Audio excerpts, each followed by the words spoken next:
السلام علیکم، کیسے ہیں آپ سب؟ امید ہے خیریت سے ہوں گے۔ جیسا کہ آپ سب مجھے جانتے ہیں کہ میں بنت نسیم، آج میں جس پوائنٹ پر بات کروں گی بہت اہم ہے۔ بچے ہمارے بیمار ہو جائیں تو ماؤں کی کیسے جان نکل جاتی ہے کہ اللہ تعالیٰ بچوں کو کچھ نہ ہو، لیکن یہ کیا آخرت میں جو کہ جزا اور سزا کا دن ہے، کوئی تیاری ہے یا نہیں؟ کہ جہنم کی آگ سے بھی خود کو اور گھر والوں کو بچانا ہے۔ یہ کیسی محبت ہے کہ صرف بچوں کو دنیا دنیا دنیا ہی دے رہے ہیں، بچوں کو آگ کے پاس نہیں جانے دیتے کہ بیٹا ہاتھ جل جائے گا، لیکن آخرت کی آگ سے بچانے کا کوئی اہتمام ہی نہیں کر رہے۔ قرآن پاک کی روشنی میں ہے، اللہ تعالیٰ ارشاد فرماتے ہیں جس کا مفہوم یہ ہے، بچائیے خود کو اور گھر والوں کو جہنم کی آگ سے جس کا ایندھن پتھر اور لوگ ہیں۔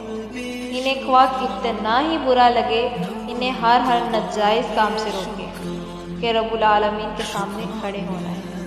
امید ہے کہ آپ لوگوں کو یہ چھوٹا سا لیکچر پسند آیا ہوگا، اور آپ لوگ لائک کریں گے، کومنٹ کریں گے، شیئر کریں گے، اور آپ لوگ اپنے کومنٹ میں اپنی رائے ضرور دیجیے گا کہ آپ لوگوں کو کیسا لگا، اور ہمیں اپنی دعاؤں میں یاد رکھیے گا۔ پھر ملتے ہیں انشاءاللہ نیکسٹ لیکچر میں۔ السلام علیکم۔